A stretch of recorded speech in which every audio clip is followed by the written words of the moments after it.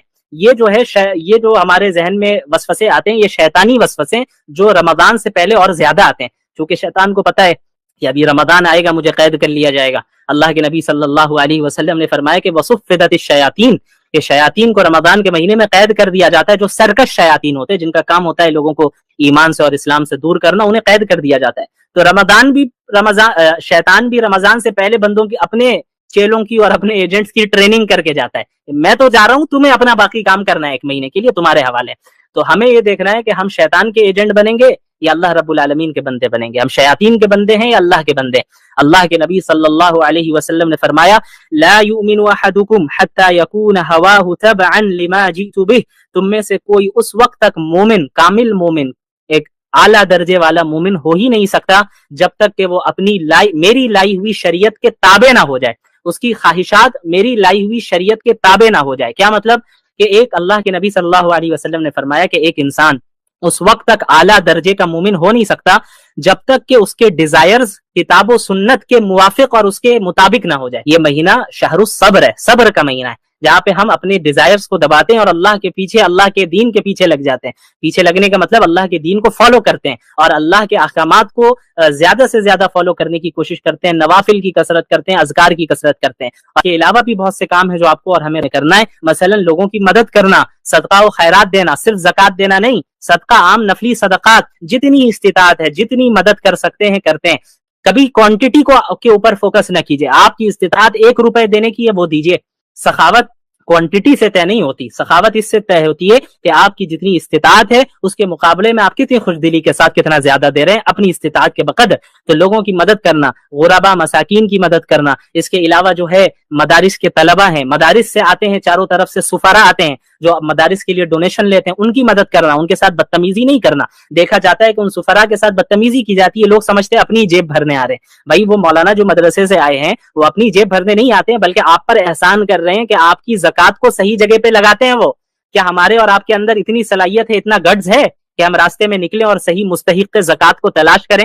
ہمیں آتا ہی نہیں ہے, پتہ ہی نہیں ہے کون مستحق ہے اور کیا ہے. وہ ہمارے گھر میں آ رہے ہیں, ڈور ٹو ڈور سروس دے رہے ہیں, وہ اس سے بڑی چیز اور کیا چاہیے, اور اللہ کے لیے دے رہے ہیں. آپ کے پیسے کو وہ صحیح جگہ پہ لگاتے ہیں, جہاں زکوٰۃ کا مصرف ہے وہاں پہ لگاتے ہیں. اس کے علاوہ بھی آپ کو دیگر جگہوں پہ خرچ کرنا ہے. اس کے علاوہ قرآن کریم کی تلاوت, تو قرآن کا مہینہ ہے یہ, اپنے آپ کو قرآن کے ساتھ مصروف کیجئے, قرآن کو پڑھیے, سمجھیے, عمل کرنے کی کوشش کیجئے اور زیادہ سے زیادہ عمل کیجئے. آخری چیز میں یہ کہنا چاہوں گا, تفصیلات آپ کے سامنے آتی رہیں گی, اس کے بعد ان تمام چیزوں پر عمل کرنے کی کوشش کرنا. میں دعاؤں کا اہتمام زیادہ کیجئے. آپ کو معلوم ہونا چاہیے کہ سورہ بقرہ میں جہاں رمضان کا ذکر ہوا ہے کہ رمضان کے احکامات بتائے گئے ہیں کہ رمضان کے روزے فرض ہیں تمہارے اوپر, اور اگر تم مسافر ہو یا بیمار ہو تو پھر تم بعد میں رکھو گے, یہ جو آیتیں ہیں وہاں ان آیتوں کے ذکر کرتے کرتے اچانک ایک آیت آتی ہے, وَإِذَا سَأَلَكَ عِبَادِي عَنِّي فَإِنِّي قَرِيبٌ, کہ اگر میرے بندے آپ سے میرے بارے میں پوچھیں تو آپ کہہ دیں کہ میں اپنے بندوں سے قریب ہوں,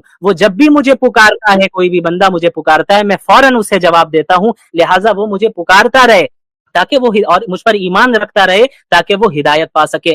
یہ ایک دعا کی آیت آ گئی, پکارنے کی آیت آ گئی, پھر رمضان کی آیتیں شروع ہو گئی, پھر رمضان کے احکامات شروع ہو گئے. تو اس جگہ پہ مفسرین نے, جو کلاسیکل تفسیر کے اسکالرز ہیں, کلاسیکل اسکالرز ہیں, انہوں نے بیان کیا ہے کہ بھئی ایسی کیا وجہ ہے کہ ابھی تو رمضان کی بات چل رہی تھی, بیچ میں اچانک دعا کی بات آ گئی, اللہ کو پکارنے کی بات آ گئی, پھر رمضان کے احکامات شروع ہو گئے.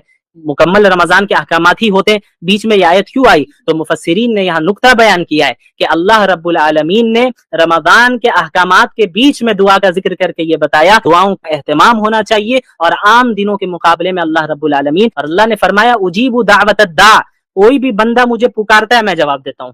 یا یہ نہیں کہا کہ کوئی عالم پکارے, کوئی بزرگ پکارے, کوئی ولی پکارے تبھی میں جواب دوں گا, نہیں, پکارنے والا مجھے پکارتا ہے. اب پکارنے والا جتنا بڑا گناہگار ہو وہ بھی ایک مرتبہ اللہ کو دل سے پکارے گا, اسی وقت اللہ رب العالمین جواب دیتے ہیں. اللہ تیار ہے آپ کی مغفرت کرنے کے لیے اور آپ کو معاف کرنے کے لیے, بس انتظار ہمارے اور آپ کی توبہ کا ہے. ہم بس توبہ کر کے رجوع کر لیں, اللہ تو منتظر ہے, اللہ انتظار کر رہا ہے کہ یہ میرا بندہ اور میری بندی میرے پاس کب لوٹ کر آئیں, یہ واپس لوٹ کر آئیں. اور اتنی اپارچونٹیز ہماری دنیا میں, اس دنیا میں اللہ نے ہمیں دے رکھی ہیں, اگر ہم ان تمام اپارچونٹیز کو ضائع کر دے رہے ہیں تو پھر کیا حاصل ہے؟ کچھ حاصل نہیں ہے. پھر عام دنوں میں اللہ کے نبی نے کیا فرمایا صلی اللہ علیہ وسلم کہ عام دنوں میں رات کے آخری حصے میں اللہ رب العالمین بندوں کی طرف متوجہ ہوتا ہے اور کیا کہتا ہے, کوئی ہے پکارنے والا جو مجھے پکارے تو میں اسے دوں, کوئی ہے رزق مانگنے والا میں اسے رزق دوں, کوئی ہے مغفرت طلب کرنے والا میں اسے معاف کروں. یہ ہر رات ہوتا ہے, رمضان میں نہیں, ہر رات ہوتا ہے. اب آپ بتائیے پورے سال یہ اپارچونٹی ہمارے پاس ہوتی ہے, لیکن ہم میں کتنے ایسے ہیں جو اس اپارچونٹی کو, اس کا صحیح فائدہ اٹھاتے ہیں؟ غور کرنے کی بات ہے. تو ہمیں اللہ سے ہر وقت امید لگائے رکھنی ہے, لیکن ہر ایک کو عبادت کرنے کی توفیق دے, ایک دوسرے کا ہیلپ کرے. یہ نہیں کہ عورتیں غلام ہوتی ہیں, بیوی غلام ہوتی ہیں, باندیوں کی طرح کھٹتی رہے اور وہ کام کرتی رہے, آپ عبادت کرتے رہے ماشاءاللہ, یہ بھی نہیں. اور اسی طرح عورتوں کی بھی ذمہ داری ہے کہ یہ نہیں کہ شوہر خالی آپ کا ATM مشین ہے اور وہ جو ہے باہر سے بازار سے سامان لاتا رہے گا اور یہ کرتا رہے, آپ گھر میں جو ہے آرام سے رہنا چاہیے اور سامنے والا میرا شوہر جیسا بھی رہ رہا ہے کوئی فرق نہیں پڑتا, یہ بھی غلط ہے. یہ جو زندگی ہے ایک دوسرے کے ساتھ تعاون کر کے, ایک دوسرے سے محبت کر کے, ایک دوسرے کا خیال رکھے اور ایک دوسرے کے لیے قربانی دے کر آگے بڑھے گی. اور پھر اسی زندگی میں جب ہم ایک دوسرے کے لیے قربانی دیں گے, دنیاوی چیزوں میں بھی اور آخرت کی چیزوں میں بھی, فکر کریں گے کہ بھئی میری بیوی نے نماز پڑھی یا نہیں پڑھی, میرے شوہر نے نماز پڑھی یا نہیں پڑھی, میرے والدین نے نماز پڑھی یا نہیں پڑھی, میری اولاد کو موقع ملا کہ نہیں ملا نماز پڑھنے کا. ان تمام چیزوں کا جب ہم لحاظ رکھیں گے تو ہمارے گھر میں ایک مبارک اور بابرکت اسلامی معاشرہ اور ماحول قائم ہو جائے گا. اور اللہ رب العالمین سے امید ہے کہ ہم اللہ کے مقرب بندوں میں شامل ہو جائیں گے. تو ہمیں یہ دیکھنا ہے کہ ہم شیطان کے ایجنٹ بنیں گے یا اللہ رب العالمین کے بندے بنیں گے, ہم شیاطین کے بندے ہیں یا اللہ کے بندے. اللہ کے نبی صلی اللہ علیہ وسلم نے فرمایا لا یؤمن احدکم حتی یکون ہواہ تبعا لما جئت بہ, تم میں سے کوئی اس وقت تک مومن, کامل مومن, ایک اعلیٰ درجے والا مومن ہو ہی نہیں سکتا جب تک کہ وہ اپنی میری لائی ہوئی شریعت کے تابع نہ ہو جائے, اس کی خواہشات میری لائی ہوئی شریعت کے تابع نہ ہو جائے. کیا مطلب کہ ایک اللہ کے نبی صلی اللہ علیہ وسلم نے فرمایا کہ ایک انسان اس وقت تک اعلیٰ درجے کا مومن ہو نہیں سکتا جب تک کہ اس کے ڈیزائرز کتاب و سنت کے موافق اور اس کے مطابق نہ ہو جائے. ایک ہماری خواہش ہو رہی ہے مجھے حجاب نہیں پہننا ہے, میرا جسم میری مرضی, لیکن قرآن کہہ رہا ہے کہ عورتوں سے کہو کہ وہ حجاب پہنے. اب یہاں پہ امتحان ہو رہا ہے, یہ امتحان کی جگہ ہے کہ اب یہ میری بندی اللہ میرے حکم کو ترجیح دے گی یا اپنی خواہشات پہ عمل کرے گی؟ رسول اللہ بیان کر کے چلے گئے صلی اللہ علیہ وسلم کہ مومن تو اس وقت ہو گئے جب اپنے ان ڈیزائرز کو، جو ڈیزائرز اللہ کے احکامات سے اور اللہ کے آرڈر سے ٹکراتے ہوں، ان ڈیزائرز کو چھوڑ کر اللہ کے حکم کو تم ترجیح دو اور اسے ایکسپٹ کرو۔ یہاں امتحان ہے۔ اللہ نے فرما دیا کہ بھئی میرے مومن بندوں سے کہو کہ وہ نمازوں کی پابندی کرے، وہ عورتوں کے حقوق ادا کرے، مردوں سے کہو عورتوں کے حقوق ادا کرے، مردوں سے کہو کہ میری اطاعت کرے، گناہوں میں ملوث نہ ہو، اور تمام بندے بندیوں سے کہو کہ اپنی نظروں کی حفاظت کرے، اپنے آپ کو گناہوں سے رکھے، گناہوں سے دور رکھیں اور ہماری اطاعت کرے۔ اور اب میری کوئی ایسی خواہش ہو رہی ہے، پرسنل ایسی ڈیزائر ہے، ایسا یا ایسی کوئی خواہش ہے جو اللہ کی شریعت سے ٹکرا رہی ہے، تو ایک مومن اپنے ڈیزائر کو اور اپنی خواہشات کو ایسے موقع پر ردی کی ٹوکری میں ڈالتا ہے، وہ اللہ کی اطاعت کرتا ہے، رسول اللہ کی اطاعت کرتا ہے۔ کیوں؟ کیونکہ وہ جانتا ہے کہ یہ دنیا اصل دنیا نہیں ہے، یا چند دن کی زندگی ہے، 40 سال، 50 سال، 60 سال، 70 سال، 100 سال، اور وہ تو آج کل 20 سال کے نوجوان جو ہے ہارٹ اٹیک سے گر کے مر جا رہے ہیں، پتہ بھی نہیں چل رہا ہے کون کب اچانک کس کی موت ہو جا رہی ہے، کسی کو نہیں پتا ہے۔ تو ایک ایسی زندگی جس میں ہمیں موت کا ہی نہیں پتا کہ ہم جو ہے کب موت آ جائے اور کتنے زندہ رہیں گے، اور ہم یہ جانتے ہیں کہ آخرت کی جو زندگی ہے وہ ہمیشہ ہمیش کی زندگی ہے، اور دنیا کا کوئی مقابلہ ہی نہیں ہے آخرت کے ساتھ، یعنی کوئی کمپیئر آپ کر ہی نہیں سکتے، کوئی کمپیریزن نہیں ہے۔ اس کی ایک مثال اللہ کے رسول صلی اللہ علیہ وسلم نے دی کہ تم اندر میں ایک نیڈل ڈالو، سوئی ڈالو، اور اس سوئی کو باہر نکالو، تو اس سوئی پر جو پانی لگا ہے یہ دنیا ہے، اور جو سامنے سمندر موجود ہے یہ آخرت ہے۔ اللہ اکبر! آپ اس سے اندازہ لگائیں کہ آخرت کے سامنے دنیا کی کوئی حیثیت نہیں، اور جنت کی وہ نعمتیں جو اللہ کو فالو کرنے میں ہمیں ملیں گی۔ اللہ کے نبی صلی اللہ علیہ وسلم نے فرمایا ما لا عین رأت ولا اذن سمعت ولا خطر على قلب بشر، کہ جنت ایک ایسی جگہ ہے جسے کسی آنکھ نے نہیں دیکھا، جس کے بارے میں کسی کان نے نہیں سنا، اور وہ انسانوں کے امیجنیشن سے باہر ہے۔ آپ امیجن کریں، آپ کے امیجنیشن میں آپ لائیں جنت، آپ کتنی لگژریس لائف کو تصور کر سکتے ہیں، امیجن کر سکتے ہیں، جتنی لگژریس لائف کو آپ تصور کر سکتے ہو وہ جنت نہیں ہے، جنت اس سے بہت اعلیٰ ہے۔ کیوں؟ انسان کی امیجنیشن سے باہر ہے، انسان کے تصور سے باہر ہے۔ تو اب ایک عقل مند انسان کون ہے؟ جو اس دنیا کی حقیر نعمتوں کو اس آخرت کے لیے قربان کر دیں۔ ہم یہ نہیں کہہ رہے ہیں کہ دنیا انسان کو نہیں کمانا ہے، دنیا بھی کمانا ہے، مسلمان کو ہر فیلڈ میں رہنا ہے، لیکن اور اپنی خواہشات پہ بھی عمل کر سکتے ہیں، لیکن اس وقت تک جب تک وہ اسلام کی باؤنڈریز کے اندر ہو۔ ایسی خواہش، ایسی دنیا کمانا جو اسلام کی باؤنڈریز سے باہر نکل جائے اور ہمیں لے جائے، یہ جائز نہیں ہے، اس سے اپنے آپ کو دور رکھنا ہے۔ تو روزے کا مقصد ہی یہ ہے، روزے کا مقصد ہی یہ ہے کہ ہمارے اندر تقوی پیدا کرے، اور ہمارے اندر اپنے اندر اللہ کا لحاظ اور اللہ کا ڈر پیدا کرے۔ جس طرح اس رمضان میں اللہ کے احکامات کے پیش نظر تم بہت سی چیزوں کو چھوڑتے ہو، اسی طرح پورے سال تمہیں اللہ کے منع کردہ چیزوں سے، اللہ کی منع کردہ چیزوں سے، پروہیبٹڈ چیزوں سے اپنے آپ کو دور رکھنا ہے۔